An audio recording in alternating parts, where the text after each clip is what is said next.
बरेली नगर निगम की राजनीति में पहले के मुकाबले भाजपा की ताकत इस बार बहुत बढ़ गई है। जैसे भी सही, मगर कांग्रेस ने भी अपने वोट बढ़ा लिए हैं। बसपा भी अपने पुराने पावर पॉइंट के आसपास जगह बनाने में कामयाब रही है। तो ओवैसी की पार्टी AIMIM भी बरेली में एक बार जीत के साथ 10,000 वोटों का आंकड़ा पार कर गई है। मगर सदमे में समाजवादी पार्टी है, जिसको बरेली के रण में इस बार बहुत भारी घाटा उठाना पड़ा है। समाजवादी कैंप में जब टिकट वितरण शुरू हुआ था तो एम टॉनिक की पचड़ेबाजी सामने आ गई थी। इसके बाद सपा ने सबसे पहले अपना मेयर उम्मीदवार घोषित कर कुछ बढ़त बनाने की कोशिश भी की, मगर उसके बाद आखिरी वक्त में कैंडिडेट कम बैक के फैसले ने समाजवादी ब्रिगेड की भारी किरकिरी करा दी थी। जो सपा यूपी की विधानसभा में मुख्य विपक्षी पार्टी होने का तमगा रखती है, वही पार्टी बरेली में अपना चुनाव निशान साइकिल को गोदाम में बंद कर निर्दलीय उम्मीदवार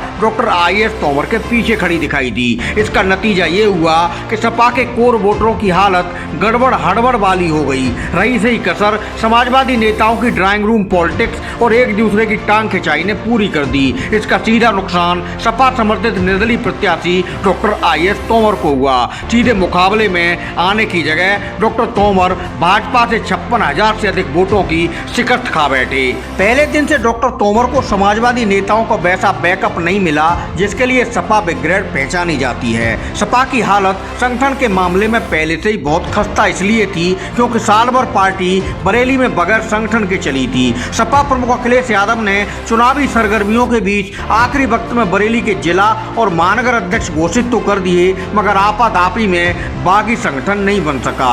एक और जहां बरेली में अपने भाजपा उम्मीदवार डॉक्टर उमेश गौतम का रंग जमाने को खुद मुख्यमंत्री योगी आदित्यनाथ के अलावा उप मुख्यमंत्री ब्रजेश पाठक, केशव प्रसाद मौर्य, कैबिनेट मंत्री जितिन प्रसाद, प्रभारी मंत्री जयवीर सिंह, वन एवं पर्यावरण मंत्री डॉक्टर अरुण कुमार, पूर्व केंद्रीय मंत्री एवं सांसद संतोष गंगवार, आमला सांसद धर्मेंद्र कश्यप, सभी विधायक और मजबूत पार्टी संगठन के साथ प्रचार में दिन रात एक किए रहे। वहीं सपा के समर्थन से निर्दलीय चुनाव लड़ रहे डॉक्टर IS तोमर के पास ऐसा एक भी प्रचारक नहीं दिखा। समाजवादी पार्टी की ओर से पूर्व मेयर सुप्रिया ऐरन, उनके पति पूर्व सांसद प्रवीण सिंह ऐरन, पूर्व राज्यसभा सदस्य वीरपाल सिंह यादव, पूर्व मंत्री भगवंत सिंह गंगवार डॉक्टर तोमर की ताकत बढ़ाने में जुटे तो रहे, मगर समाजवादी कैंप के सूरमा वह काम नहीं कर सके जो भाजपाई प्रचारकों ने करके दिखाया। डॉक्टर तोमर कैंप के रणनीतिकारों ने पूरा जोर लगाया, मगर समाजवादी पावर उस तरह से उनके साथ शिफ्ट नहीं हो सकी जैसा कि होने की उम्मीद थी।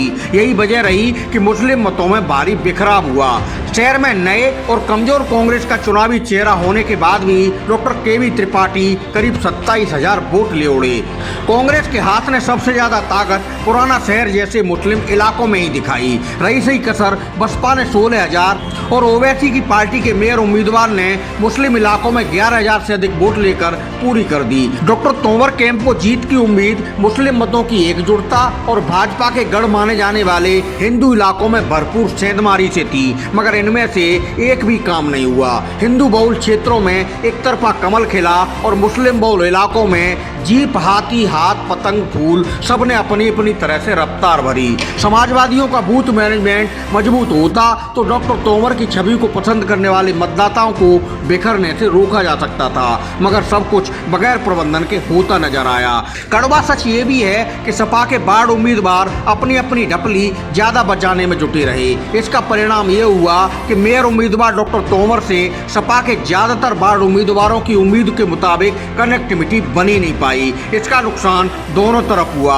डॉक्टर तोमर को वोटों का बड़ा घाटा हुआ और अपनी अपनी चाल दौड़ने की वजह से सपा के ज्यादातर वार्डों में प्रत्याशी शिकस्त खा बैठे। जिन वार्डों में सपा जीती भी है तो वहां के विजेता चेहरे खुद में दमखम ज्यादा रखते हैं। 2017 में बरेली नगर निगम में सपा के 30 पार्षद जीते थे, तो इस बार उनकी संख्या मात्र 13 रह गई है। वोटों का पिटारा खुलने के बाद बरेली में भाजपा, कांग्रेस, बसपा और AIMIM सब अपनी अपनी तरह से खुश हैं, मगर समाजवादी पार्टी बेहद सदमे में नजर आ रही है। चुनाव में 2 कदम आगे और 4 कदम पीछे की रणनीति ने समाजवादियों को कहां से कहां पहुंचा दिया है, ये मंथन का विषय है। निकाय चुनाव से जुड़ी पल पल की अपडेट खबरें देखने के लिए सब्सक्राइब करना न भूलें हमारा channel news today network. Channel का लिंक डिस्क्रिप्शन बॉक्स में दिया गया है, उस पर क्लिक कर राजनीति से लेकर देश दुनिया की ताजा तरीन खबरें देखते रहें।